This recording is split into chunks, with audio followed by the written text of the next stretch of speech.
टकाटक टकाटक टक। टिकी है मेरी दृष्टि तुम पर बालक, तुम ही मेरा लक्ष्य हो। मेरे ये नए खिलौने कितने सुंदर हैं। यदि ये मुझसे बातें भी कर सकते तो कितना आनंद आता। बालक, मैं तुमसे बातें कर सकता हूँ। ये तो सत्य में बातें कर रहा है। अरे वाह, तुम्हारे जैसा काठ का पुतला तो मैंने वन में भी देखा था। मुझे वो बहुत अच्छा लगा था। मैं तो उसे अपने पास ही रखता, किंतु तुम भी मुझे बहुत अच्छे लगे थे, इसीलिए तो मैं यहाँ हूँ। ये तो बहुत अच्छा हुआ, नाना नानी तुम्हें मेरे पास ले आए। अच्छा, तुम बोल तो सकते हो, तो क्या तुम चल भी सकते हो? हाँ, मैं चल भी सकता हूँ। तो चलो।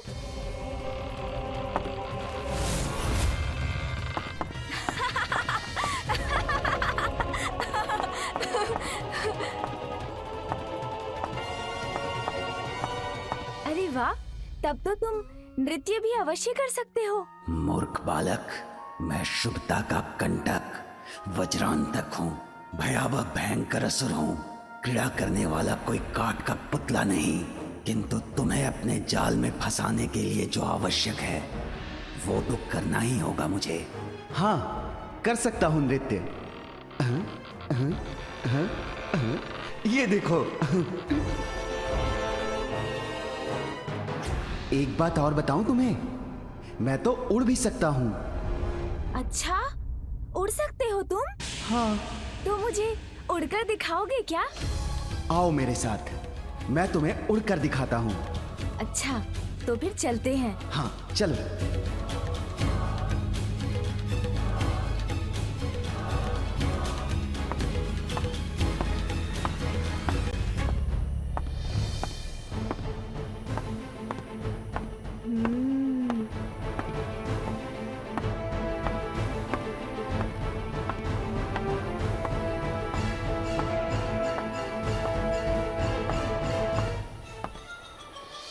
आओ आओ।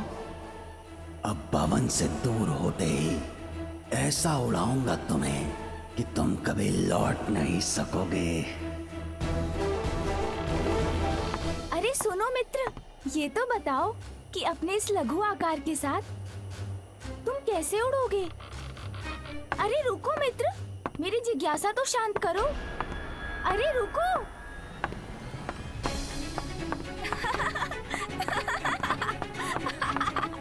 अरे रुको भी, इतनी क्या शीघ्रता है? मैं भी तो साथ हूँ।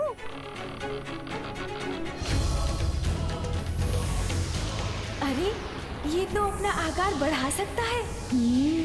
संभव है ये उड़ भी सकता हो। अद्भुत, बहुत अच्छा, बहुत आनंद आएगा।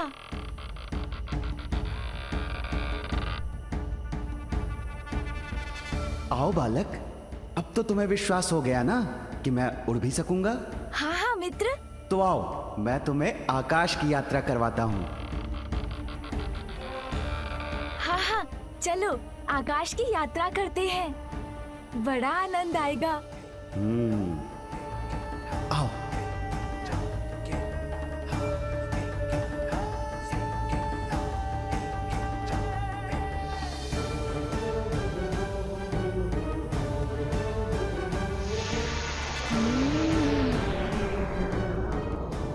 अरे वाह, नाना जी और नानी जी ने बहुत अच्छा खिलौना दिया है। आकाश में उड़ने में कितना आनंद आएगा मुझे। किंतु स्मरण रहे हाँ मित्र, मुझे शीघ्र ही लौटना होगा। चिंता मत करो, ये तुम्हारे जीवन की अंतिम यात्रा है बालक। जीवन का अंत हो जाएगा तो कोई भी चिंता शेष नहीं रहेगी।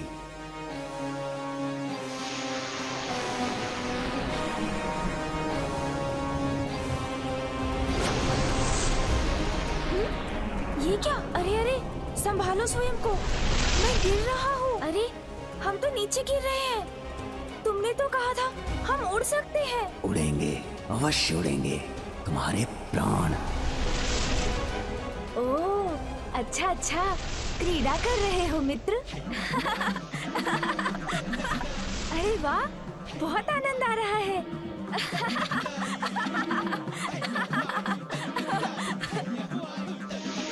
अरे मित्र, तुमने नीचे जाना क्यों रोक दिया? इतना आनंद आ रहा था। वैसे भी उचित है, अब हमें लौटना चाहिए। उड़ान तो हम कभी भी भर सकते हैं। तुम्हें यहाँ लौटाने के लिए नहीं लाया हूँ मैं।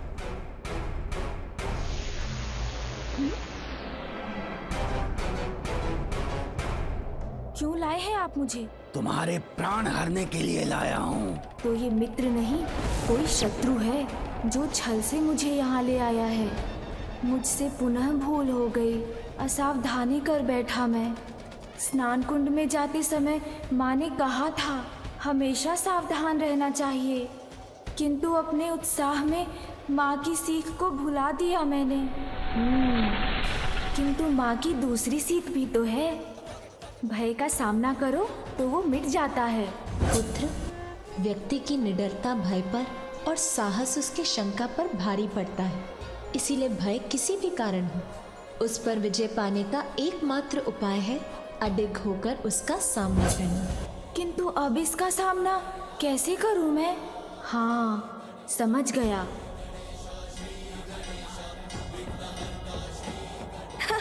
अरे मित्र, मेरे प्राण हरने थे तो पहले बताना चाहिए था ना। व्यर्थ इतना श्रम क्यों किया तुमने? क्यों श्रम क्यों? तुम मेरे साथ हो और तुम्हारे प्राण तुम्हारे भीतर हैं। तुम्हारा अंत कर तुम्हारे प्राणों का नाश करूंगा मैं। यही तो तुम भूल कर बैठे मित्र। किंतु कहो तो मैं बताऊं। भूल? कैसी भूल? शीघ्र बताओ। मेरे प्राण, वो तो कहीं और सुरक्षित है। तुम मुझे बता देते तो मैं अपने साथ ले आता। इसके प्राण यहाँ नहीं तो कहाँ है? अवश्य मेरे छल से बचने के लिए ये भी छल कर रहा है मेरे साथ। क्या हुआ मित्र? किस विचार में डूब गए? ऐ बालक, तुम्हारे प्राण तुम्हारे शरीर में हैं या नहीं, वो तो अभी ज्ञात हो ही जाएगा जब मैं तुम्हारे शरीर को नष्ट करूंगा। ये तो बहुत बड़ी भूल करोगे तुम। मेरे शरीर को नष्ट कर दोगे तो कौन बताएगा कि मेरे प्राण कहाँ है? टक टका टक टक, उचित कह रहा है ये बालक।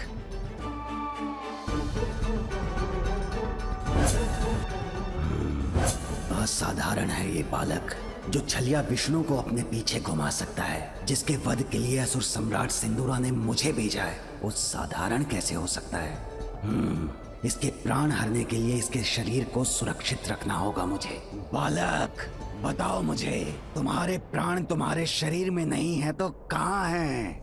अब तुम मुझसे उचित प्रश्न पूछ रहे हो। मुझे स्पष्ट स्मरण तो नहीं, किंतु कदाचित मेरे पिताश्री ने मेरे प्राण उस पर्वत में छिपा कर रखे हैं। वहाँ नीचे। हाँ, वहाँ नीचे। यदि इसके प्राण उस पर्वत में हैं, तो मैं उसे ही खंड खंड कर दूंगा।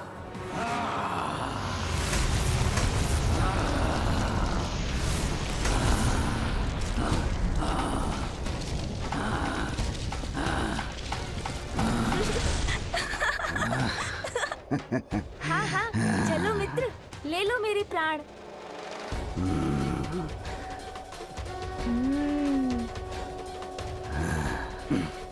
धूल का ढेर बने इस पर्वत में तो इस दुष्ट के प्राण कहीं नहीं हैं। अर्थात पुनः भ्रमित किया इस बालक ने मुझे। टक टका टक टक, वज्रांतक, इस बालक की बातों से मत भटक। ए बालक, कहाँ है तुम्हारे प्राण? बताओ मुझे, मूर्ख मत बनाओ। कैसी बातें कर रहे हो? मैं छोटा सा बालक, तुम्हें कहाँ कुछ बना सकता हूँ? तुम तो जैसे हो बने बनाए हो।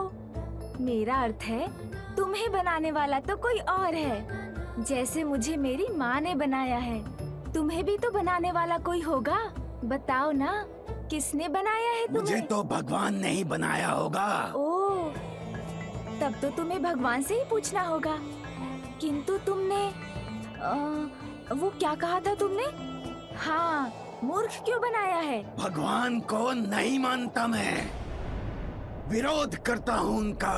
तुम जानते नहीं हो कि मैं कौन हूँ?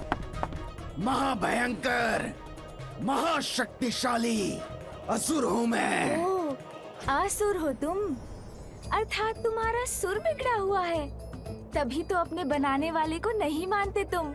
मैं तो अपनी माँ को बहुत मानता हूँ। मेरा एक सुझाव है, जाकर अपना सुर ठीक कर लो।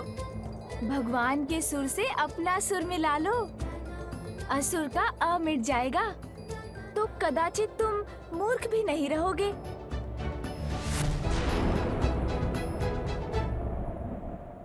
माँ, माँ, माँ, किसने पुकारा मुझे? माँ ये क्या? आप स्वयं सो गए? आप तो मेरे पुत्र को सुलाने वाली थी। मुझे लगा उसके बाद आप मेरी सहायता करेंगी। कल नामकरण और छठी की तिथि है, कितने सारे कार्य शेष हैं, कितना सारा प्रबंध करना है हमें। मैं कुछ नहीं बोलूंगी पुत्री, किंतु दिवस भर की यात्रा से बहुत थक गई थी मैं। और आप सो गई। कोई बात नहीं माँ, किंतु ये तो बताइए मेरा पुत्र कहाँ है? वो तो, अरे कहाँ गया? यही तो था। आपको पता नहीं वो कहाँ है? पुत्र,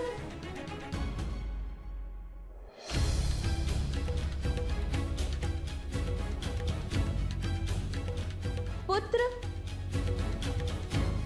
पुत्र, पुत्र कहाँ हो तुम?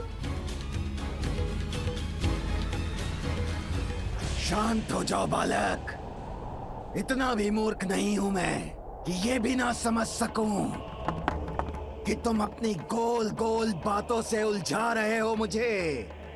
टक टकाटक टक, इतना ही जानना है मुझे कि कहाँ है तुम्हारे प्राण। भटके हुए तो तुम पूर्व से ही हो, उलझे हुए हो मेरे प्राणों को पाने में। तो सुनो, जहाँ तक मेरे प्राणों का प्रश्न है, मुझे तो विश्वास था कि पिताश्री ने उन्हें उसी पर्वत में छुपाया है। बालक, तोल मोल के बोलो अपने बोल।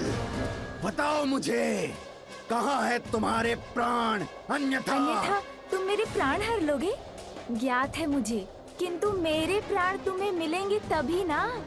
रुको रुको, मैं बताता हूँ वो कहाँ है। बताओ। हाँ हाँ, स्मरण हुआ मुझे। मेरे प्राण तो वहाँ उस पर्वत में है, उसी में है।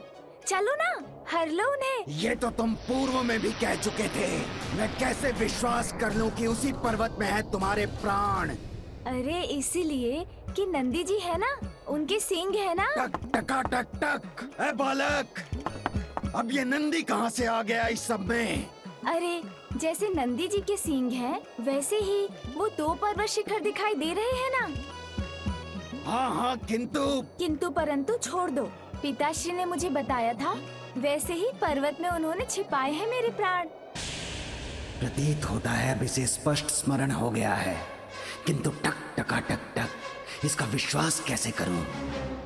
समझ गया, तुम सोच रहे हो कहीं मैं तुम्हें फिर से मूर्ख तो नहीं बना रहा, किंतु मेरा विश्वास करने के सिवाय कोई और उपाय है तुम्हारे पास? यदि तुम्हारे प्राण इस पर्वत में भी नहीं हुए तो मुझसे बुरा कोई नहीं होगा। जानता हूँ, तुमसे बुरा तो और कोई नहीं होगा।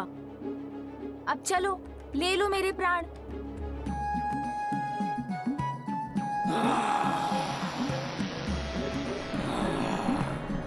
इस असुर के लिए यही सीख है। इतनी तीव्र गति से आगे बढ़ूंगा जिससे मेरी एक ही ठोकर में ध्वस्त हो जाएगा ये पर्वत और मिल जाएंगे इसके प्राण। बुद्धि से उमा सुत काम चोले, वज्रांतक शठ को क्षत विक्षत किए, हास प्राप्त हो रहे सब काट के, देख देख हर्षित हो बालक मलंग।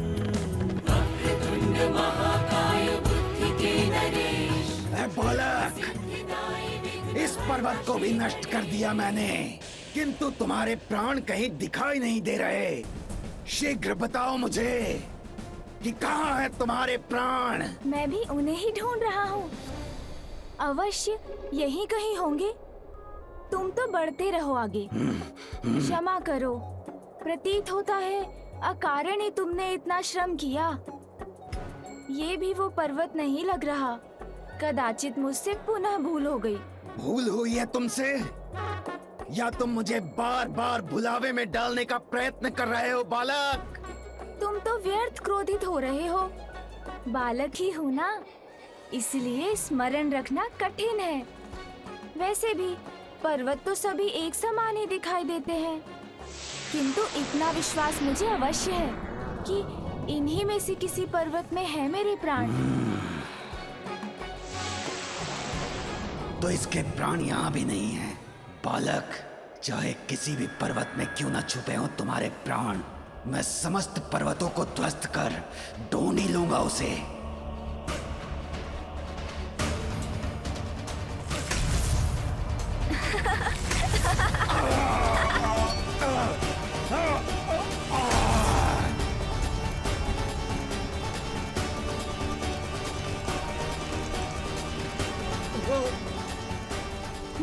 ये क्या? इस प्रकार तो मैं ही संकट में आ जाऊंगा।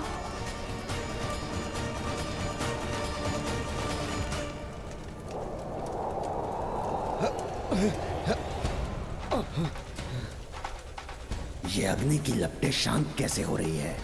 इन्हें बुझाने वाली ये शीतल वायु कहाँ से आ रही है?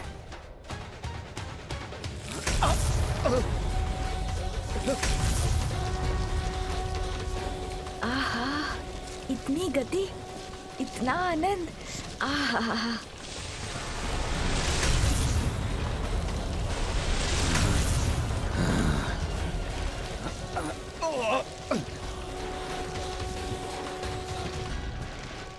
आहत हुआ हूं मैं, किंतु पराजित नहीं।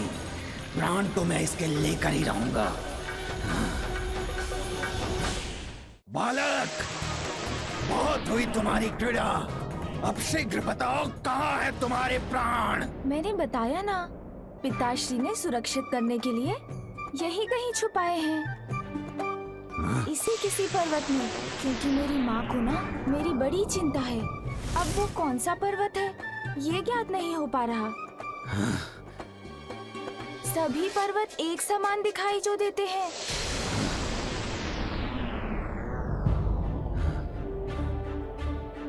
टक टका टक टक, शुभता का कंटक वज्रांतक इन सभी पर्वतों को नष्ट करेगा,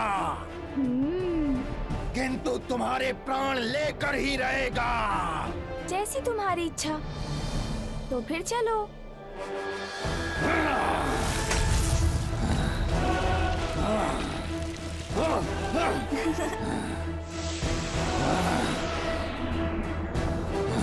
आहा, इतना आनंद आ रहा है मुझे। पुत्र, क्या तुम यहाँ हो? शीघ्र बाहर आओ। वो तो यहाँ भी नहीं है। माँ, आप चिंता मत कीजिए। आपको स्मरण है ना, मैंने क्या कहा था?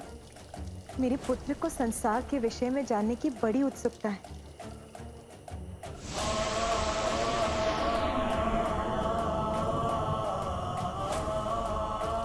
अनेकों उत्सुकताएं होती हैं इस आयु में, किंतु इस गहन रात्रि में अपनी उत्सुकता को मिटाने कहाँ जा सकता है वो? यही तो मैं भी सोच रही हूँ, किंतु मुझे विश्वास है वो यहीं कहीं निकट ही होगा। मैं उसे ढूंढने नंदी को भेजती हूँ। बालक, चारों ओर देख लिया मैंने, यहाँ भी नहीं है तुम्हारे प्राण। मिलेंगे मिलेंगे, अवश्य मिलेंगे। मैं किसका पुत्र हूँ वो तो ज्ञात है ना तुम्हें, बताओ ना। अज्ञानी, मूर्ख नहीं है ये वज्रांतक। वो तो है कहा तुमने? अर्थात मैं मूर्ख हूँ? अरे ये तो तुम स्वयं कह रहे हो, मैंने कहा कुछ कहा। मैंने तो मात्र एक प्रश्न पूछा था तुमसे। टक टका टक टक। सुनो बालक, ज्ञात है मुझे कि तुम महादेव और देवी पार्वती के पुत्र हो, किंतु उससे इस बात का क्या संबंध है जो तुम बार बार मिथ्या वचन बोलकर मुझे भ्रमित कर रहे हो? अरे भ्रमित मैं नहीं कर रहा हूँ। देवाधिदेव महादेव और शक्ति स्वरूपनी माता पार्वती के पुत्र के प्राण तुम्हें इतनी सरलता से कैसे मिलेंगे? उसके लिए और थोड़ा श्रम करना होगा ना। मेरी माँ कहती है जो निरंतर प्रयत्न करते हैं उनको प्राण नहीं सफलता अवश्य मिलती है। चलो ना एक बार और ढूंढते हैं। यदि इस बार भी नहीं मिले तो मैं तुम्हें अपने साथ लेकर चला जाऊंगा। चलो असुर, मुझे लगता है तुम्हें इस बार सफलता अवश्य मिलेगी।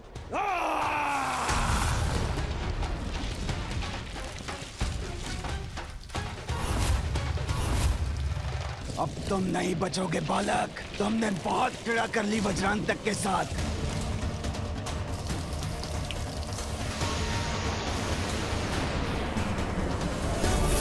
ये मुझे कहाँ लेकर जा रहे हैं? अब तुम्हारी मृत्यु निश्चित है बालक। मेरा पुत्र किसी मुसीबत में तो नहीं? कहाँ है तुम्हारे प्राण? और कितने पर्वत खंडित करने पड़ेंगे?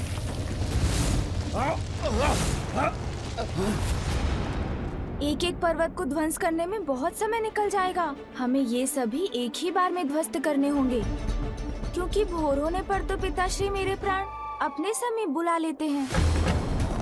और यदि वैसा हो गया तो मेरे प्राण हरने के लिए क्या करेंगे आप? महादेव से कैसे लेंगे उन्हें? उचित कहा ना?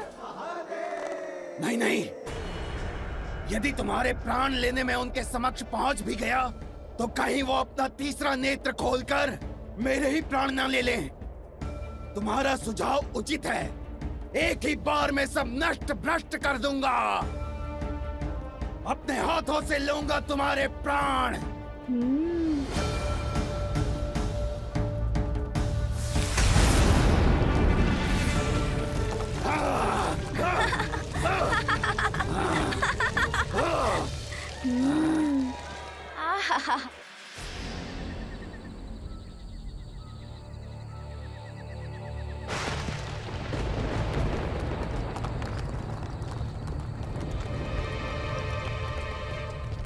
ये क्या हो रहा है वहां? उन पर्वतों से इतना धूम्र कैसे उठ रहा है? कहीं ये माता पार्वती के नंदन की कोई क्रीड़ा तो नहीं? नहीं, यदि वो वहां है तो अवश्य किसी संकट में है। जो भी है मुझे माता पार्वती को बताना होगा। इतने पर्वत समतल कर दिए मैंने, स्वयं भी आहत हुआ हूं, किंतु इसके प्राण मेरे हाथ नहीं आए। हाँ, सभी पर्वत धूल में मिला दिए मैंने,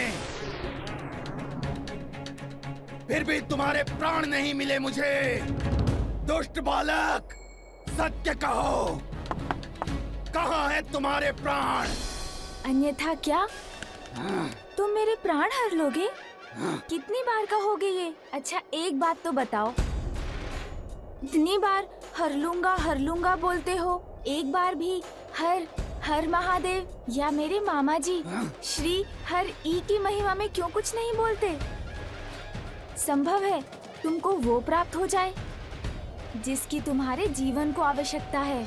टक टका टक टक, शुभता का कंटक, वज्रांतक को बस तुम्हारे प्राण हरने की आवश्यकता है। तुम्हारा ध्यान तो मेरे प्राण में ही अटका हुआ है। अवश्य ले लेना मेरे प्राण, किंतु ये तो बताओ प्राण होता क्या है, उसका क्या महत्व है और मेरे प्राण से तुम्हें क्या लाभ होगा? इतना भी नहीं जानते बालक कि प्राणों से ही जीवन है। मैं तुम्हारे प्राण हर कर तुम्हें तुम्हारे जीवन से वंचित कर दूंगा। ओह, आप समझ आया मुझसे कहाँ भूल हुई? भूल? कैसी भूल? शीघ्र बताओ। देखो ना, बालक बुद्धि से इतना भी नहीं सोच सका मैं कि मेरा जीवन तो मेरे माता पिता से ही है, इसलिए मेरे प्राण भी वही होंगे जहाँ वो हैं। तो अवश्य पिताश्री ने मेरे प्राण अपने निवास कैलाश पर्वत में ही छुपाए होंगे। आप तो मुझे वहीं ले चलिए, मैं वहाँ पहुँचकर आपको अपने प्राण दे दूंगा। कैलाश पर्वत महादेव का निवास स्थान, वहाँ जाना तो मेरे लिए संकट उत्पन्न कर सकता है। कहीं ये बालक मुझे पुनः मूर्ख तो नहीं बना रहा।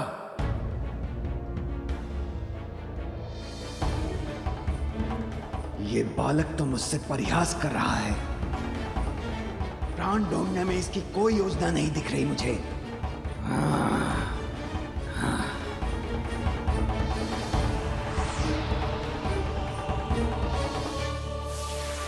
अरे अरे, कैलाश तो वहाँ पीछे है। अब कहाँ लिए जा रहे हो मुझे? अरे वो क्या था? क्या हुआ माँ? आपने कुछ देखा क्या? हाँ पुत्री, संभव है कि वो वहाँ है। मैंने वहाँ कुछ हिलते हुए देखा। हमें वहाँ देखना चाहिए।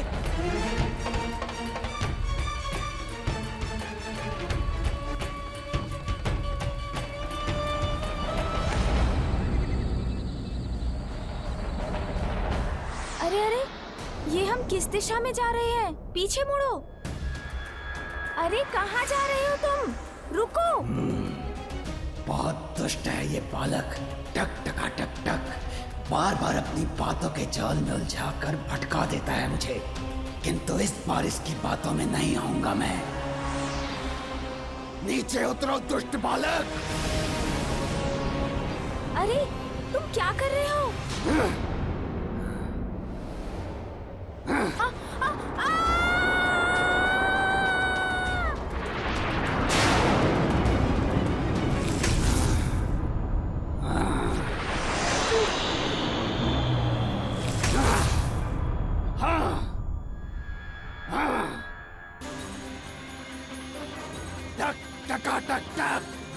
शुभता के कंटक वज्रांतक के साथ क्रीड़ा करना चाहते हो ना तुम? तो आओ, अब करो क्रीड़ा। अब वज्रांतक तुम्हें अपनी क्रीड़ा से परिचित कराएगा। अभी ज्ञात हो जाएगा कहाँ है तुम्हारे प्राण। मुझे इससे बचने के लिए कुछ और करना होगा, अन्यथा ये वास्तव में मेरे प्राण हर लेगा।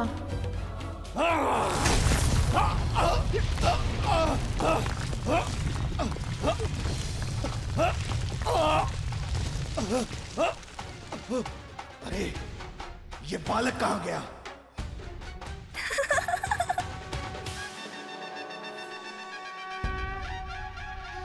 दोस्त, तुम वहाँ हो? हाँ, मैं तो यही हूँ।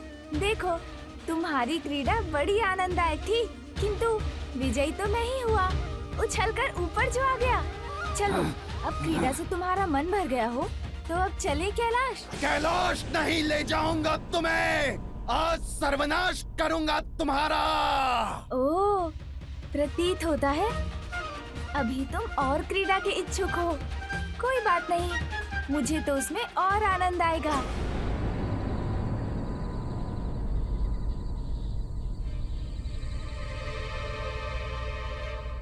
क्रीड़ा नहीं बालक, अब पीड़ा सहने के लिए तैयार हो जाओ। तुम्हें मृत्यु प्रदान किए बिना मैं रुकने वाला नहीं हूँ।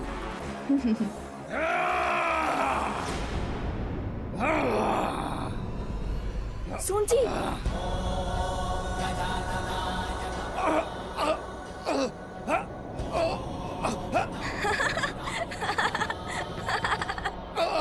अरे ये क्या? ये वायु का झोंका, इससे तो मेरे नेत्र बंद हो रहे हैं। आज दृष्टि बाधित हो गई मेरी।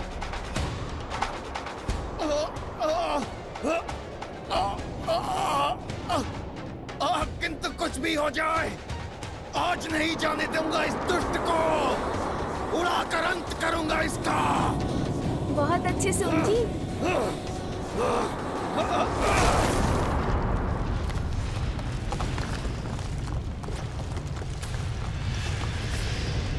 ये कैसी भयानक ध्वनि? मेरा पुत्र सुरक्षित तो है ना? मेरे को आशंकाओं से विचलित हो रही हूँ मैं। पुत्र को पुनः नहीं खो सकती मैं।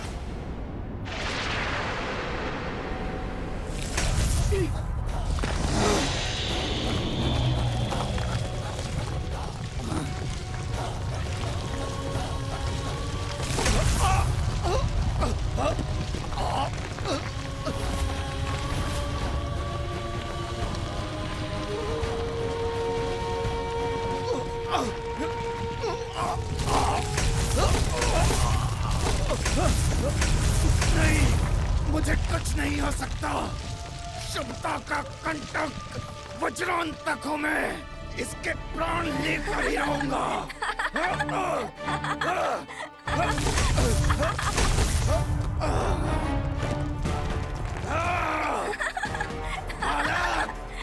बहुत हुआ तुम्हारा छलावा। अब मैं अत्यंत ही सावधान रहकर तुम्हें पकड़कर मसल कर रख दूंगा।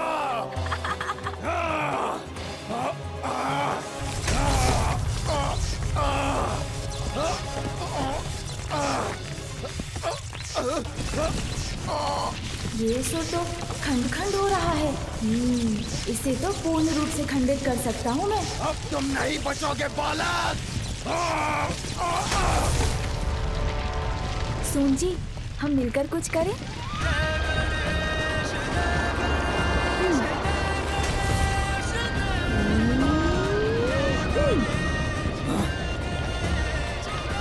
ये शिलाएं तो इसने मेरी ओर ही फेंक दी।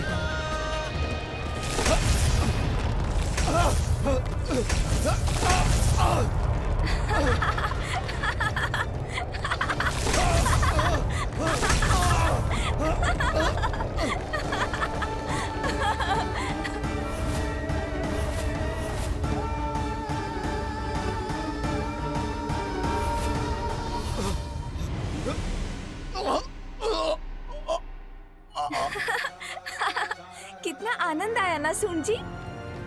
टक टक टक। कैसा है ये बालक? इसने तो मुझे भी चका दिया। हिलने में भी भय लग रहा है मुझे।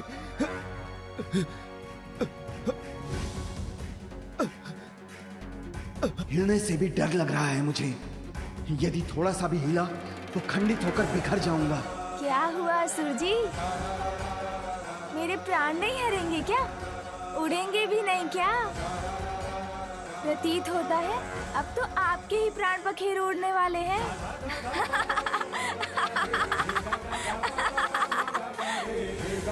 सोन जी,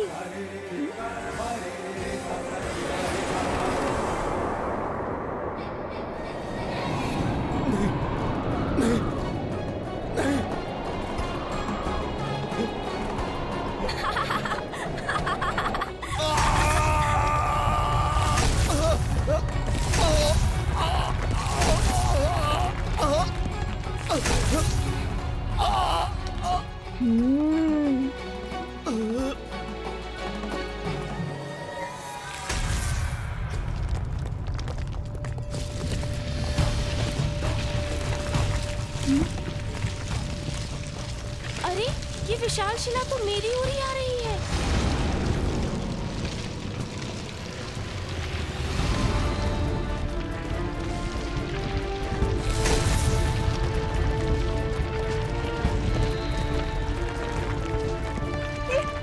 ये शिलाएं कहाँ से गिर रही है?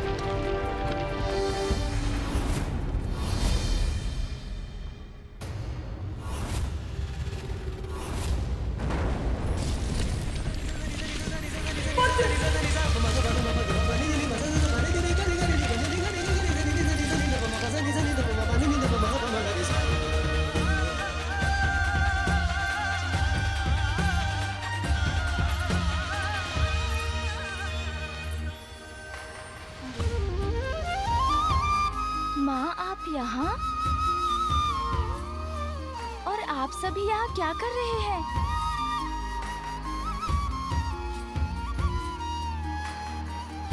क्या हुआ था तुम्हें? तुम यहाँ कैसे पहुँच गए? मैं कुछ नहीं बोलूंगी पुत्री, किंतु उचित है, चुप रहूंगी मैं कुछ नहीं बोलूंगी। चलो पुत्र, कैलाश वापस चल।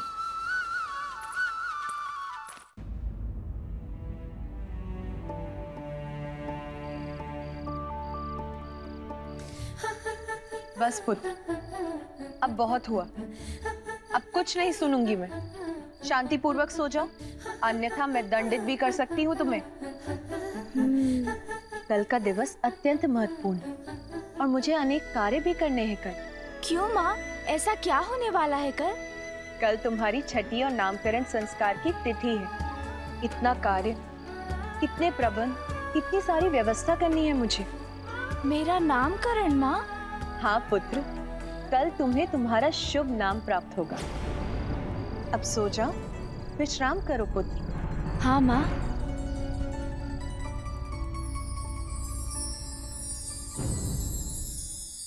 आप सभी को प्रणाम। आप सब अभी भी यहाँ हैं? आप सभी को तो विश्राम करना चाहिए था। कल भोर में हमें यात्रा जो करनी है। यात्रा? कैसी यात्रा सची? कहाँ जाना है हमें? आप भूल गए स्वामी, कल पार्वती नंदन की छठी और उनके नामकरण के उत्सव का आयोजन है। हमारा जाना आवश्यक है। देवी पार्वती के पुत्र की नामकरण की तिथि है, तो आप क्या चाहती हैं? हम समस्त देवता अपने कार्यों को छोड़कर उस गजमुख के नामकरण में पहुंच जाएं।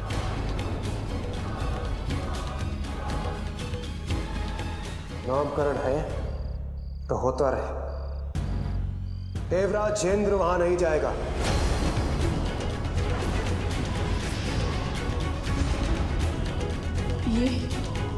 ये स्वामी क्या कह रहे हैं? क्षमा करें देवराज, यदि कल के उत्सव में हम देवताओं ने भाग नहीं लिया तो महादेव कहीं हमसे रुष्ट ना हो जाए। स्वामी, देवादिदेव महादेव और आदिशक्ति माता पार्वती को पुत्र की प्राप्ति हुई है। उनके साथ हमारे लिए भी ये आनंद का कारण है। महादेव और माता पार्वती के आनंद में हमें भी सम्मिलित होना चाहिए, अन्यथा महादेव रुष्ट हो जाएंगे। अगर मैं नहीं गया तो रुष्ट हो जाएंगे महादेव। वो गजमुख भोलेनाथ और माता पार्वती का पुत्र है और यही मेरी विवशता भी। इसलिए मुझे उस गजमुख के नामकरण में जाना ही होगा। इस आनंद उत्सव में भाग लेने को स्वामी अपनी विवशता क्यों बता रहे हैं? देवराज को क्या हुआ है? वो महादेव और माता पार्वती के आमंत्रण को अस्वीकार करने का विचार भी कैसे कर सकते हैं? महादेव के आमंत्रण को अपनी विवशता बताना तो विपत्ति को आमंत्रित करने के समान है। व्यवस्था का आभास हो रहा है देवराज को कैलाश जाने में। कहीं ये किसी आगामी संकट की पूर्व सूचना तो नहीं?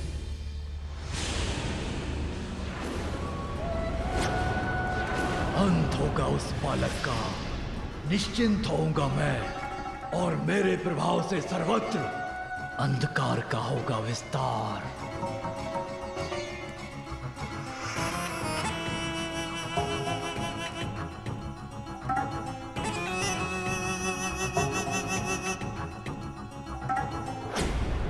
क्या समाचार लाए हो? वज्रांतक सफल हुआ ना? समाचार शुभ नहीं है।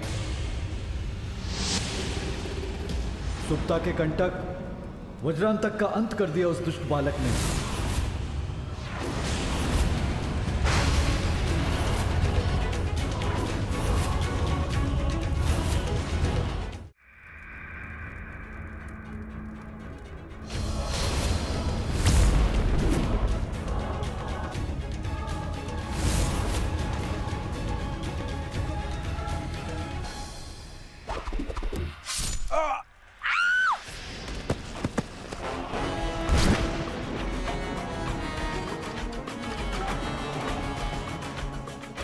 बस अब मैं स्वयं जाऊंगा।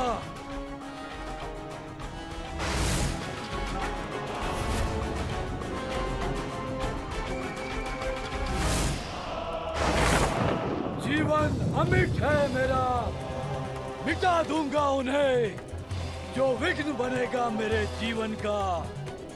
स्वयं कैलाश जाऊंगा मैं और मसल के रख दूंगा उस बालक को, अंत कर दूंगा उसका। वज्रांतक का वध करने वाले महादेव के पुत्र बाण।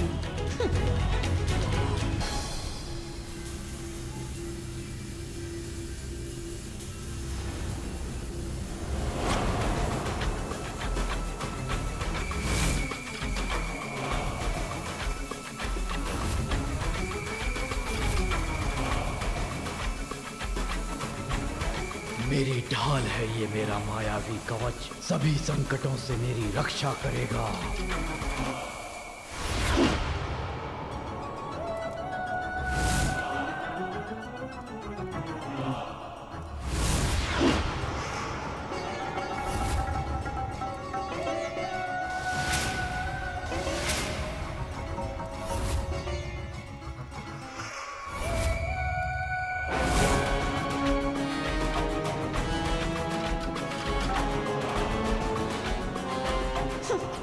शक्तिशाली है, मायावी है सिंदूरा, किंतु इसकी मूर्खता इस मृत्यु के अंधे कुएं में ढकेलने जा रही है।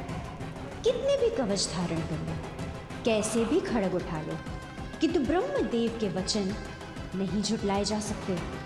उनके शाप के अनुसार वो बालक अवश्य इसका अंत करेगा।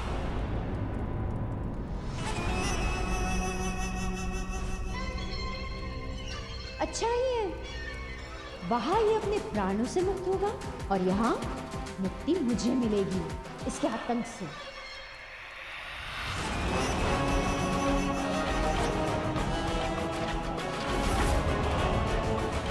हाँ, ये रुक क्यों गया? कहीं अपनी मायावी शक्ति से इसने मेरे मन में उत्पन्न विचार तो नहीं जान लिए?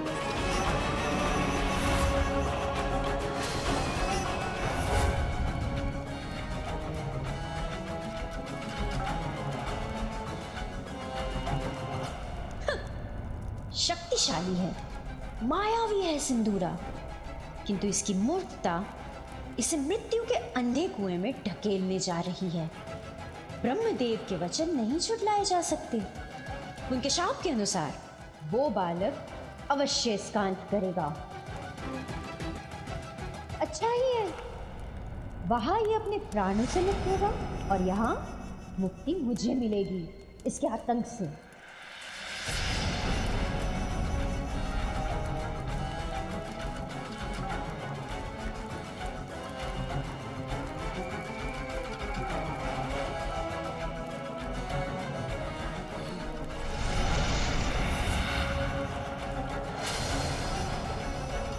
सिंगिका, तुम किस विचार में डूबी हो बताओ मुझे। कभी कभी किसी का अनुचित विचार ही उसके संहार का कारण बनता है।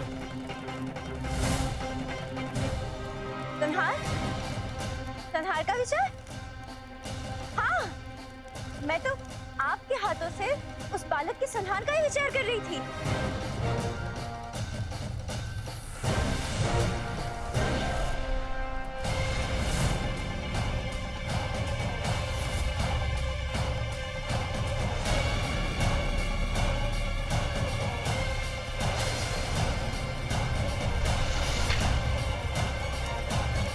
कहीं इसका क्रोध अब मेरे ऊपर तो नहीं फूटने वाला? कभी कभी मन में उपजे विचार पर पुनः विचार करके कोई कार्य करना चाहिए। मैं ब्रह्मदेव के श्राप का विचार करके रुक गया। उन्होंने कहा था वो बालक ही मेरा काल बनेगा। उनके वो शब्द भूला नहीं हूं मैं। महादेव और देवी पार्वती का दूसरा पुत्र तुम्हारा काल बनकर प्रकट होगा।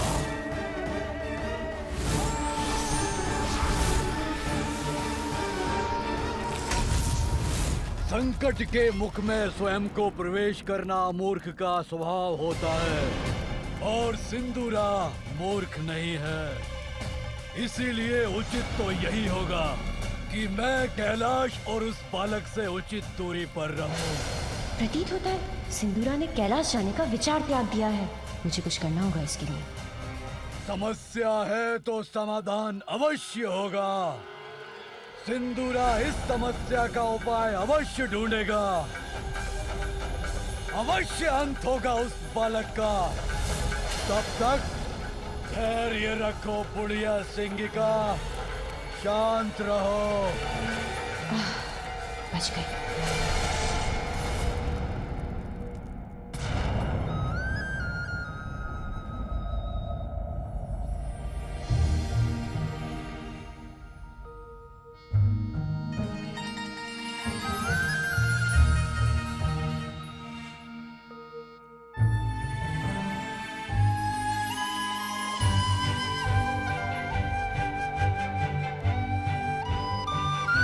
सूर्यदेव को मेरा नमन।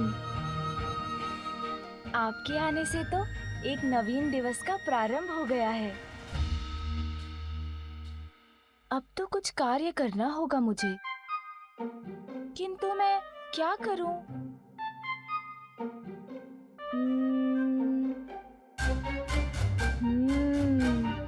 अरे हाँ, मेरे खिलौने।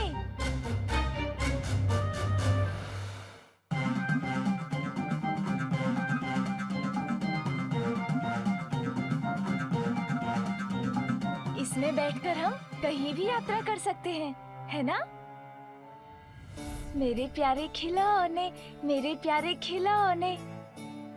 पुत्र। माँ।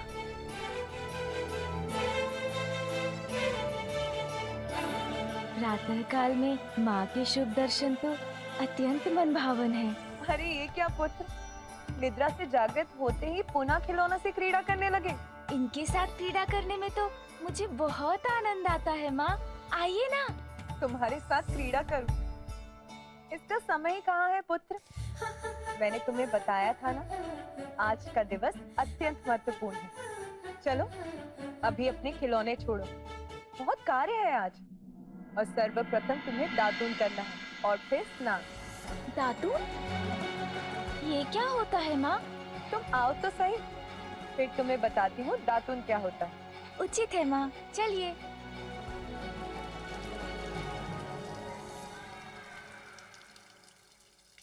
ये तो बहुत मनोरम दृश्य है माँ। क्या प्रातः उठकर इस दृश्य का आनंद लेना ही दातून करना कहलाता है? कितने प्रश्न है तुम्हारे पास पुत्र, कैसे सबका उत्तर दूंगी? ये वृक्ष देख रहे हो, ये नीम का वृक्ष है पुत्र। इसकी छाल, पत्तों और फल में अनेकों औषधियां निहित हैं, जो हमारे शरीर को निरोग रखती हैं। और इसी की टहनी को दातून कहते हैं पुत्र। ये देखो, ये है दातून। प्रातः इसे करने से दंत और उसको आधार प्रदान करने वाले मसूड़े स्वस्थ रहते हैं पुत्र, और मुख को भी स्वच्छ करता है। देखो पुत्र, ऐसे। अब तुम करो। माँ, ये तो बहुत कड़वा है। हाँ पुत्र, कड़वा तो है, किंतु प्रतिदिन करोगे तो तुम्हें इसका अभ्यास हो जाएगा, फिर इतना कड़वा नहीं प्रतीत होगा। और इसका कड़वापन तुम्हारे जीवन में स्वास्थ्य की मिठास घोल देगा पुत्र। चलो अब बिना मुख सिकोड़े शीघ्र दातुन करो। अच्छा माँ, करता हूँ। आपका आदेश तो नहीं टाल सकता ना? पार्वती, तुमने हमें बुलाया? हाँ सखियों, अपने लाडले मेरे पुत्र को स्नान तो करवा दो।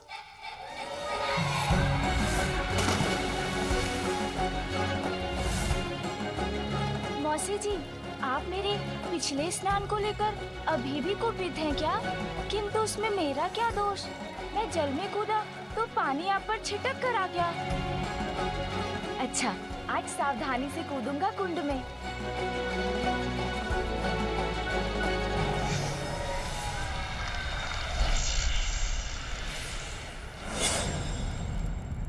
असुर सम्राट सिंदूरा, आपके अधीन असुर साम्राज्य अत्यधिक शक्तिशाली हो गया है, किंतु अभी भी हमें अपने राज्य की सुरक्षा पर समुचित विचार करने की आवश्यकता है।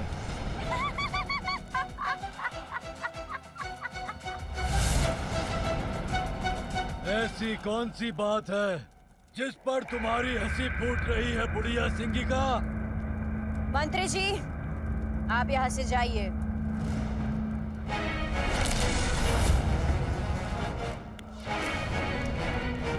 इतना दुस्साहस मेरे असुर सम्राट सिंदूरा के मंत्री को प्रस्थान करने का आदेश देने का दुस्साहस कैसे किया तुमने? जानती हो इसका परिणाम? क्या तुम्हें अपने प्राण प्रिय नहीं है? प्राणों का संकट मुझ पर नहीं मंडरा रहा है। असुर सम्राट सिंदूरा, अत्यंत ही हास्यास्पद थी आपके मंत्री की चिंता। एक भयभीत और बलहीन असुर के साथ असुर साम्राज्य की सुरक्षा की चर्चा। सिंगिका!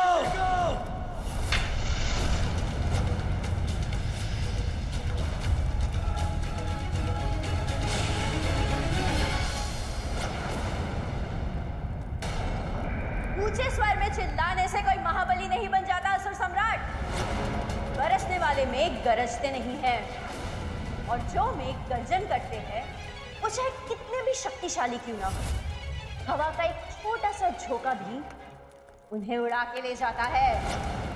एक छोटे से बालक से भयभीत होने वाले असुर सम्राट की गर्जन भी उसी गरजने वाले मेघ के समान है, क्योंकि मेरे समक्ष जो ये सिंदूरा खड़े हैं, ये वो नहीं है जिन्होंने गज बुखासुर जैसे भयावह असुर को पराजित किया था। स्मरण कीजिए असुर सम्राट, स्मरण कीजिए।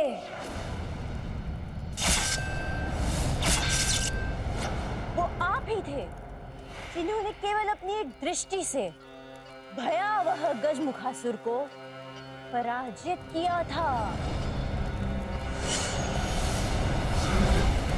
उसे पाताल के सिंहासन से हटाकर यहाँ के राज सिंहासन पर अपना आधिपत्य जमा लिया था। त्रिलोक विजेता होंगे आप। संपूर्ण सृष्टि केवल आपके नाम से थर थर कांपेगी। तब ऐसा प्रतीत हुआ था मुझे, किंतु आप स्वयं एक तुच्छ बालक से भयभीत होकर थर थर कांपने लग गए, और वो भी अर्ध बालक और अर्ध गज। उसके आतंक ने तेज कर दिया आपको। उस तुच्छ बालक से भयाक्रांत हो गए आप।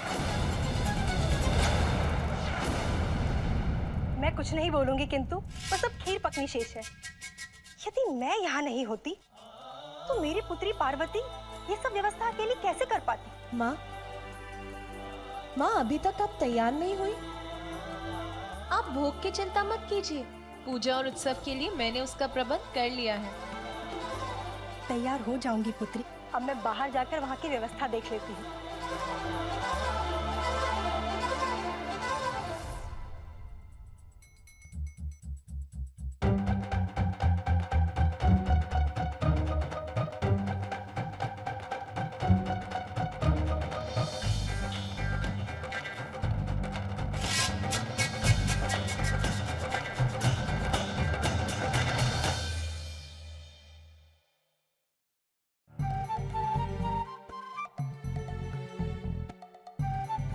यहाँ तो कोई सजावट नहीं, न कोई पुष्प, न कोई रंगोली।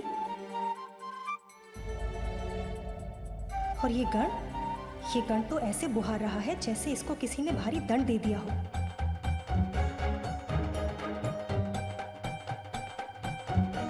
मैं कुछ नहीं बोलूंगी, किंतु महादेव को तो जैसे कोई चिंता ही नहीं है, अभी भी अपने ध्यान में ही मग्न है। माता, ये पुष्प कहाँ रखूं? यहाँ या कहीं और? मैं कुछ बोलूं? पुत्री, मैंने सोचा था कि मैं आज कुछ भी नहीं बोलूंगी, किंतु पूछना तो पड़ेगा ना कि यहाँ कोई सजावट क्यों नहीं है? ना कोई मंडप, ना तोरण, और ना ही पुष्पों की लड़ियां, कुछ भी नहीं है ना माता। आप तनिक भी चिंता ना करें, हमने समुचित व्यवस्था कर ली है। देखिए, यह गण कितनी तत्परता के साथ इस स्थान को स्वच्छ कर रहा है।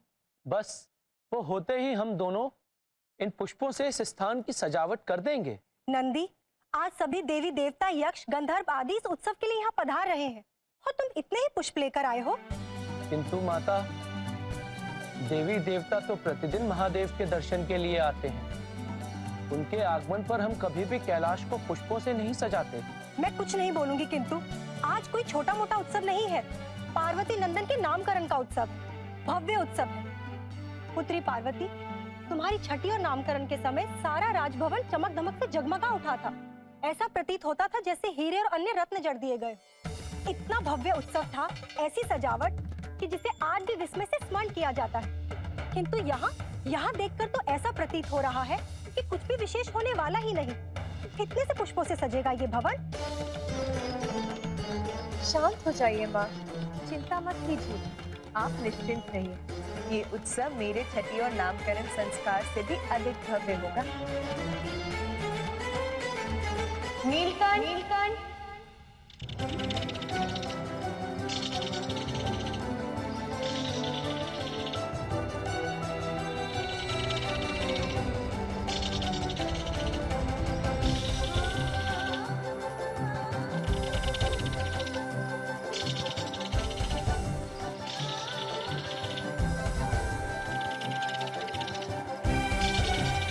ये नन्हा पक्षी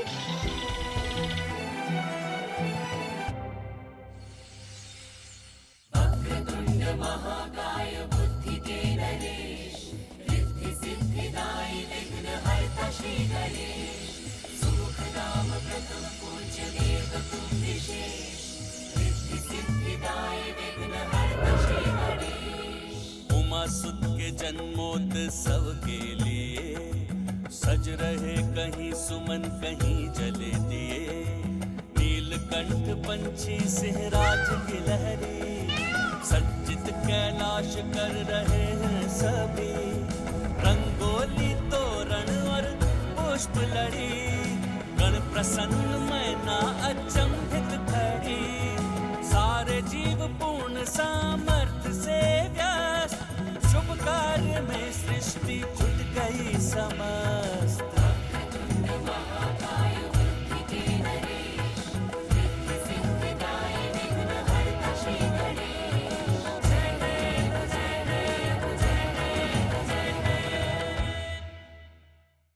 मेरे पुत्र के छठी और नामकरण संस्कार का उत्सव, इसमें तो संपूर्ण प्रकृति झूम उठे। वो ही उत्सव की संपूर्ण व्यवस्था करे, ये तो मेरी प्रबल इच्छा थी।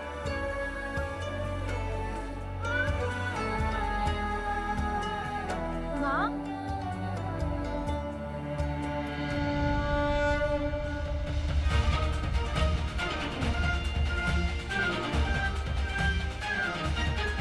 मेरे पुत्र, मेरे मंगल मूर्ति,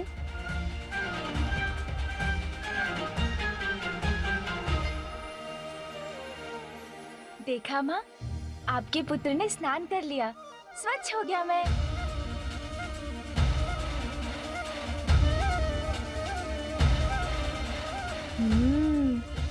इतनी सजावट,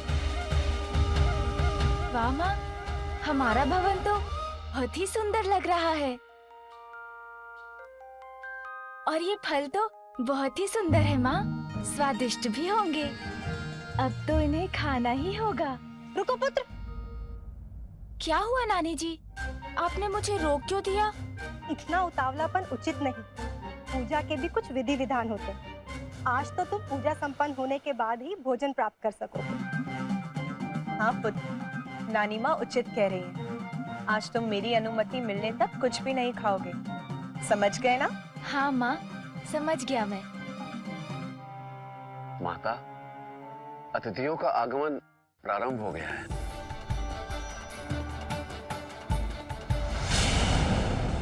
बोल रही हो बुढ़िया सिंगिका, वो बालक महादेव और देवी पार्वती का पुत्र है। और आप भूल रहे असुर सम्राट सिंदूरा, या स्वयं ब्रह्मदेव के पुत्र हैं। उन्होंने स्वयं अपने पिता सृष्टि के रचयिता ब्रह्मदेव को भी भयभीत कर दिया था। क्यों ना मैं आपको ही अपनी भुजाओं में आबद्ध करके देख लूं कि आपकी ये दी हुई शक्तियां प्रभावी है भी या नहीं। उचित कह रही हो तुम सिंगिका। ब्रह्मदेव का श्राप है तो क्या हुआ, उनका वरदान भी तो प्राप्त है मुझे। अपनी भुजाओं में भरकर मसल के रख सकता हूँ अपने शत्रु को मैं। शत्रु के मस्तिष्क पर नियंत्रण पाकर उसका अंत कर सकता हूँ मैं पुत्र हूँ ब्रह्मदेव का, और वो तुच्छ बालक मेरा सामना नहीं कर सकेगा।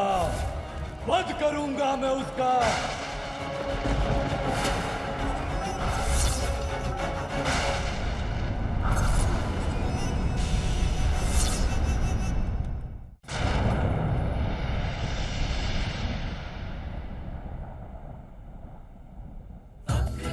महाकाय बुद्धि के नरेश, रिद्धि सिद्धिदायी विघ्नहर्ता श्री गणेश।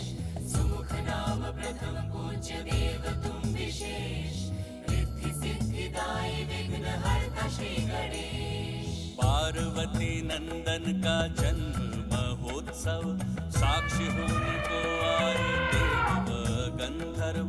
बाल मुनि सप्त ऋषि गण भी सारे, सपत्नीक ब्रह्मा विष्णु भी पधारे। तब से उतरते वाहन सुसज्जित, कैलाश सज्जित व पूर्ण व्यवस्थित। नंदी श्रृंगी प्रेत तोतला सब गण, अगुआई अभिनंदन करके प्रसन्न। जया एवं विजया व मैनावती, भूप हिमावंत साथ द्वारे खड़ी। महाकाय बुद्धि के नरेश, रिद्धि सिद्धिदायी विघ्नहर्ता श्री गणेश। जय देव जय देव जय देव जय देव, जय देव जय देव जय देव जय देव।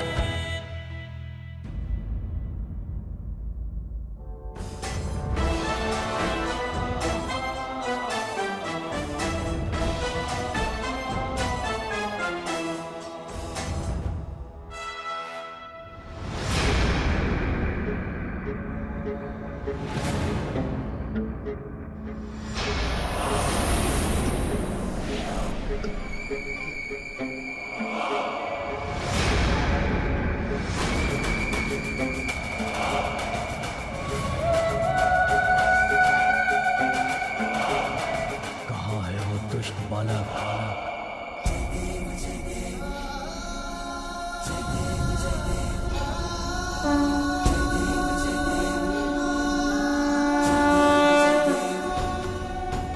जय जय श्री गणराज विद्या सुखदाता, धन्य तुम्हारो दर्शन बेरा मन रमता। जय देव भाव भगत से कोई शरणागत आवे, संतन सम्मत सबही भरपूर पावे। ऐसे तुम महाराज मोको अति भावे, कोसा भी नंदन निश्चित गुण गावे। जय देव जय देव। तो अब वो दुष्ट मेरे समक्ष तो आएगा। ये इतना समय क्यों लग रहा है इस विधि में?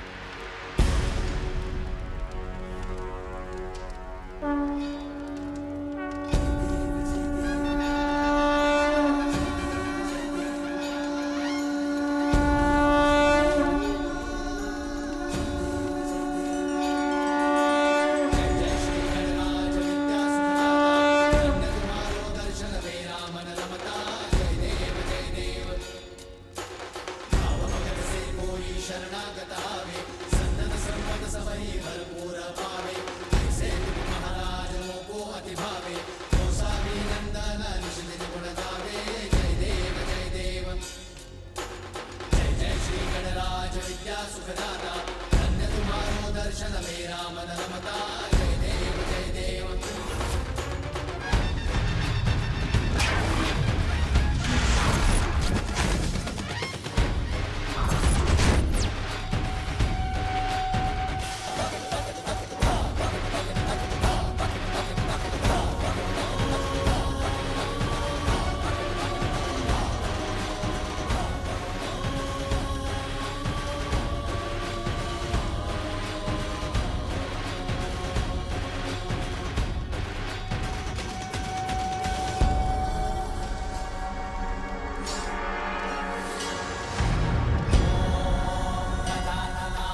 स्पष्ट नहीं देख पा रहा हूं उस बालक को मैं।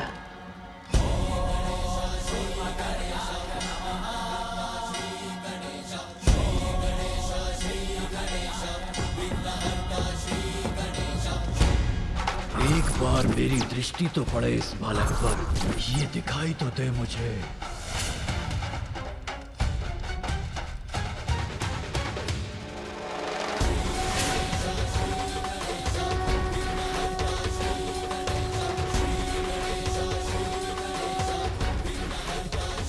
ये है वो बालक, ये तो इतना छोटा और दुर्बल है। मैं व्यर्थ चिंता कर रहा था।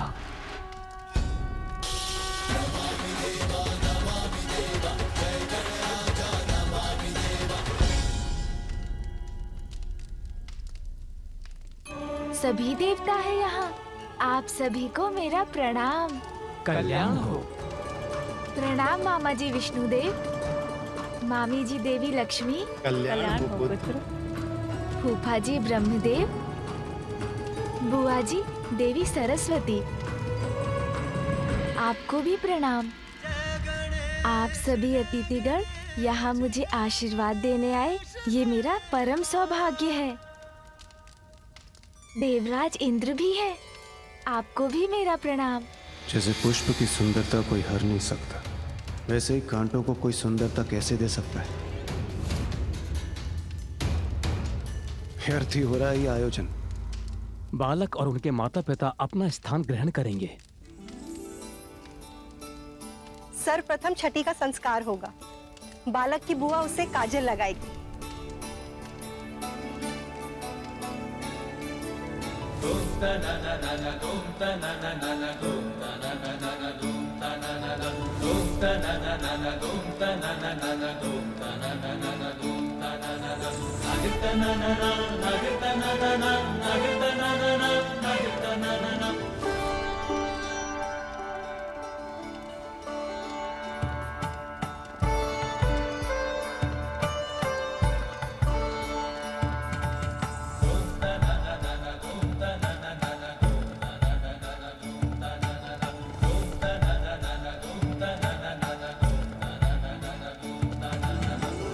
अब बालक का नामकरण होगा।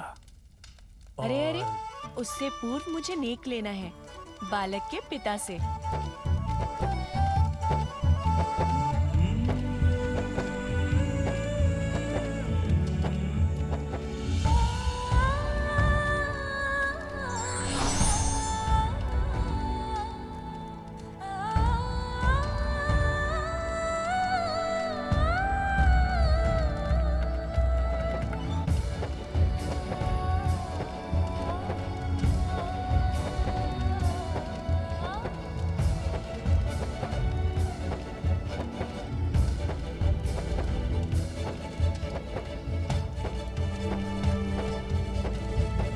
देवी, क्या अब हम नामकरण की विधि प्रारंभ कर सकते हैं?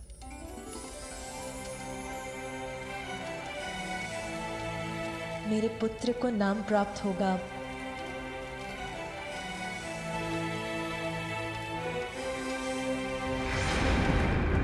ओम अग्नये स्वाहा, ओम अग्नये स्वाहा, ओम अग्नये स्वाहा, ओम प्रजापतये स्वाहा, ओम प्रजापतये स्वाहा, ओम प्रजापतये स्वाहा, ओम भूरग्नये स्वाहा, ओम भूरग्नये स्वाहा, ओम भूरग्नये स्वाहा। बालक की कुंडली प्रस्तुत की जाए। कुंडली? एक बार किसी प्रकार ये बालक मेरे हाथ लग जाए, फिर मैं अपने प्राणों के संकट से मुक्त हो जाऊंगा।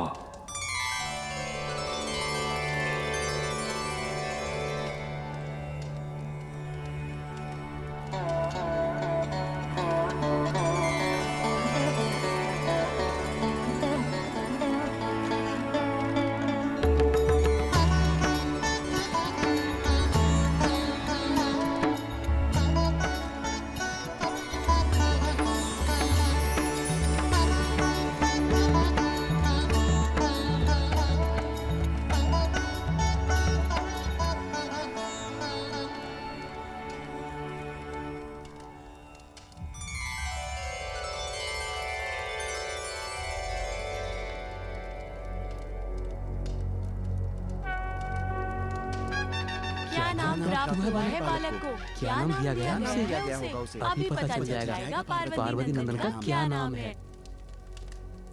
हमें बालक के नाम का प्रथम अक्षर प्राप्त हुआ है। अब ब्रह्मदेव वो अक्षर देवी सरस्वती को बताएंगे।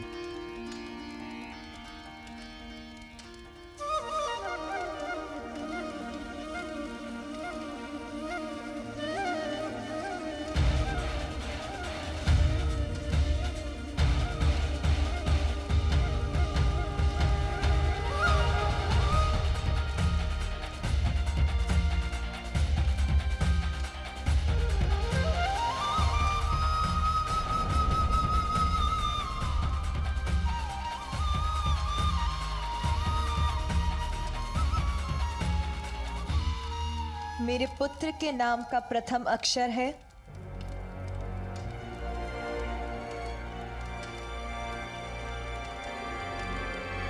ग ग ग ग अक्षर है ग निकला है। ग से नाम प्रारंभ होगा।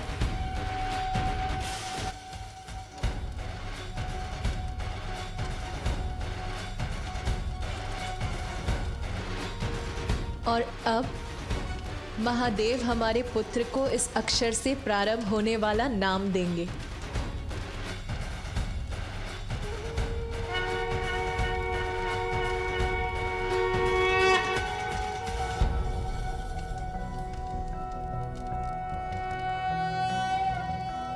कोसिकतमोऽसि कस्यासि को नामासि यस्य ते नामा मन्महीयं त्वा सोमेनातितृपाम् भूर्भुवस्वः सुप्रजा प्रजाभिः स्याथं सुवीरो वीरः सुपोषपोषः ॐ कोसिकतमोऽस्येषोऽस्यमृतोऽसि आहस्पत्यं मासं प्रविश गजानन।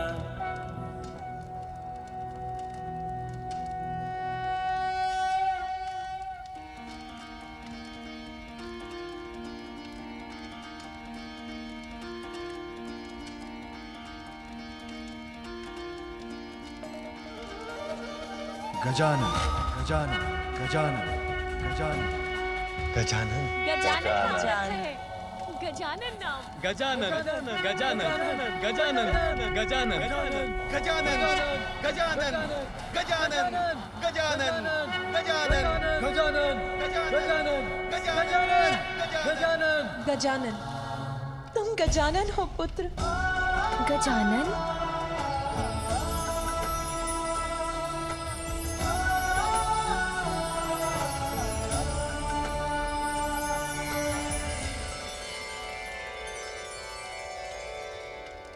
बालक त्वमायुष्मान वर्चस्वी तेजस्वी श्रीमान भूया। भिन्न भिन्न स्थानों पर जाकर बालक के नाम की घोषणा कर दो, जिससे सभी को महादेव और देवी पार्वती के पुत्र का नाम ज्ञात हो जाए।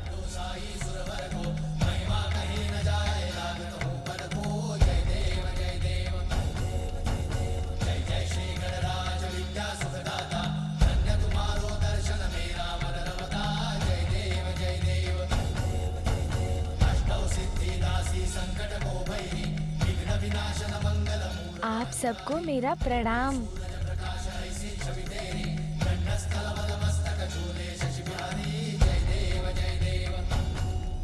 देवगण, अब विधियां संपन्न हो चुकी हैं। हम देवताओं को यहाँ से प्रस्थान करना चाहिए। अब यहाँ रहकर कोई लाभ नहीं है।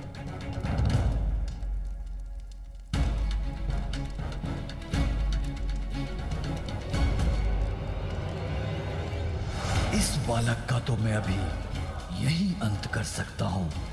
बस एक बार ये मुझे अकेला तो मिल जाए।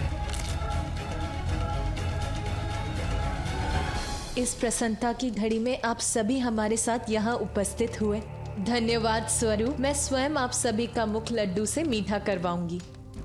अर्थात और विलंब होगा हमारे प्रस्थान में।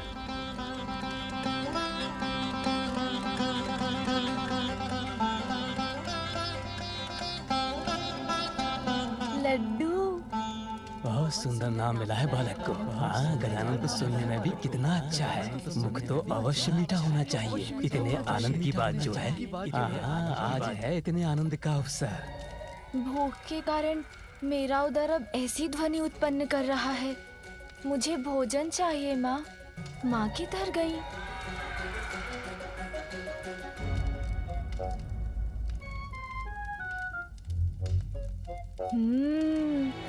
इतने सारे स्वादिष्ट फल, इन्हें ही खा लेता हूँ।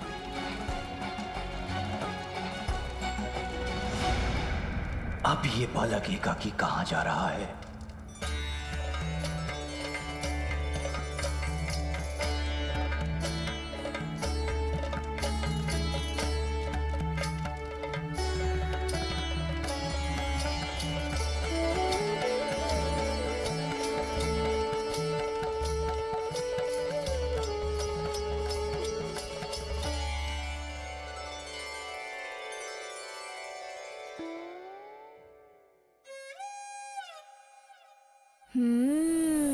अब मैं इन्हें खाऊंगा।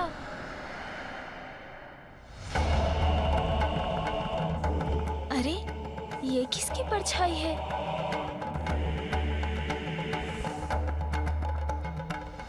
देवी पार्वती, हर्षोल्लास के इस वातावरण में आप हमें मत भूल जाइएगा। गजानन को नाम मिलने की प्रसन्नता में हमारा मुख भी मीठा करवाइए। यहाँ से शीघ्रता से जाना चाहता हूँ। ये देवी सची को समझ में नहीं आ रहा है क्या?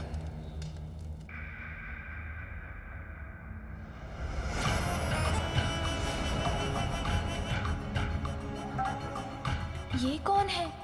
मुखमंडल सौम्य है, किंतु नेत्र ऐसे है जैसे ज्वाला धधक रही हो उनमें।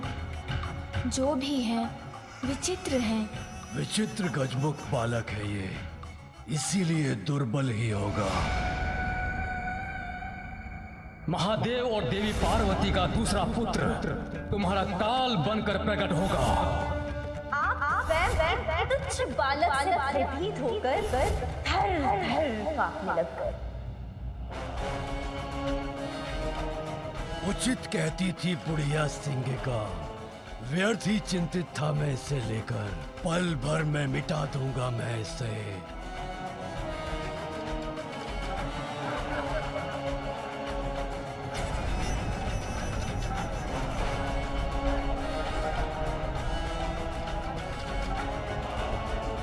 एक बार किसी प्रकार ये बालक मेरे हाथ लग जाए, फिर मैं अपने प्राणों के संकट से मुक्त हो जाऊंगा।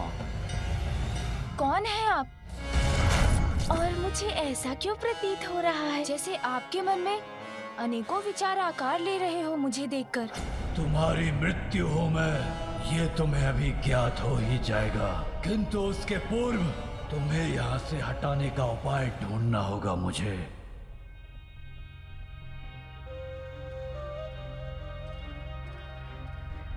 कौन हो सकते हैं ये? मिल गया मुझे उपाय इस बालक के ध्यान को भटकाने का। ओह, तो आपकी भी दृष्टि इन्हीं फलों पर है। देखिए ना, कितने फल हैं यहाँ, किंतु चुनाव करना कितना कठिन हो रहा है। मेरे मन में बस यही विचार आपस में संघर्ष कर रहे हैं कि मैं लाल फल चुनूं या हरा। अब क्या करना है, उसका निर्णय तो लेना ही होगा ना। पर मैं निर्णय ले चुका हूँ मूर्ख बालक, किंतु तुम्हें कुछ भी चुनने की छूट नहीं दूंगा मैं। मेरे आदेश का पालन करोगे और हरा फल उठाओगे। हरा फल।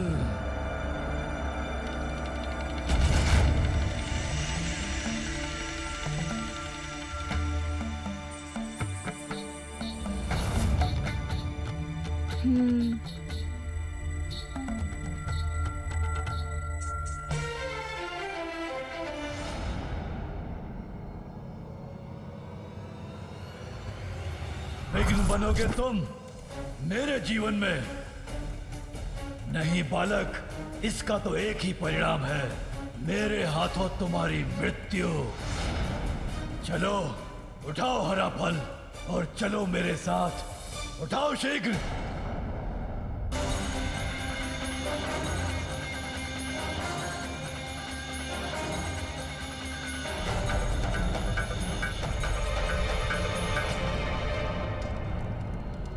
देवी पार्वती। किसका स्वर था ये? किसने पुकारा मुझे? देवी वजनी, शनिदेव?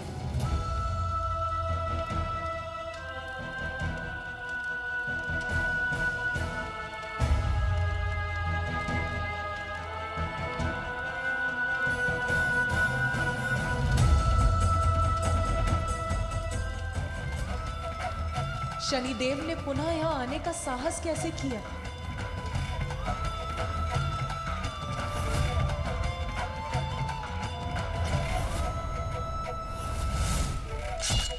ठहर जाइए, किसी को भी भीतर जाने की अनुमति नहीं है।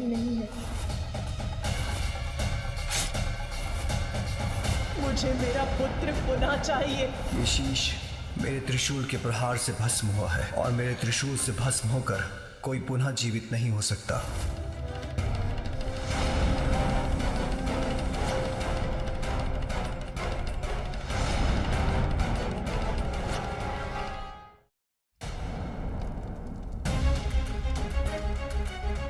संकोच का कोई स्थान नहीं है। अब तुम्हें वही फल उठाना होगा जिसका चयन मैं कर चुका हूँ। उठाओ हरा फल, उठाओ बालक।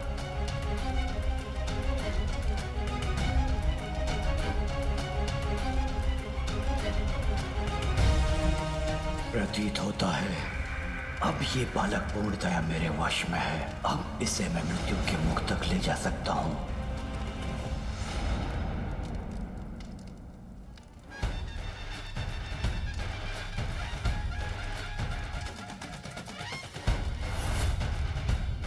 किंतु आपने तो मुझे बताया ही नहीं कि आप कौन हैं। ये तो मुझसे प्रश्न पूछ रहा है, अर्थात इसका मन मेरे नियंत्रण में नहीं। अच्छा बताइए ना, आप तो अवश्य मेरे नामकरण के उत्सव में भाग लेने आए होंगे, है ना? आपके यहाँ आने के लिए धन्यवाद। देखिए ना, मैंने तो अपना फल चुन लिया, किंतु उसका क्या लाभ? किंतु जब तक मुझे माँ अनुमति नहीं देती, तब तक मैं कैसे कुछ खा सकता हूँ?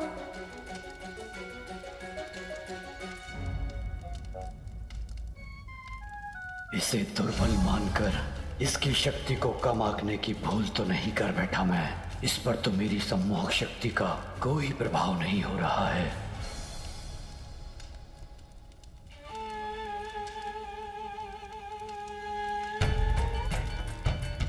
माता मुझसे बहुत बड़ी भूल हुई थी, मुझे क्षमा कर दीजिए। बड़ी कठिनाई से मैं यहाँ आपके समक्ष आकर क्षमा मांगने का साहस जुटा पाया हूँ। माते, मुझे क्षमा कर दीजिए। आपने तो मुझे उसी रात्रि दंडित कर दिया था माते, जिसके कारण आज तक मेरा पाप पीड़ा से ग्रस्त रहता है। माता है आप, और माता का हृदय तो अत्यंत विशाल होता है, अपनी संतान की अनेक भूलों को भी क्षमा कर देता है। तो आज अपने पुत्र के नामकरण संस्कार के दिवस क्या आप मुझे क्षमादान नहीं देंगी माते?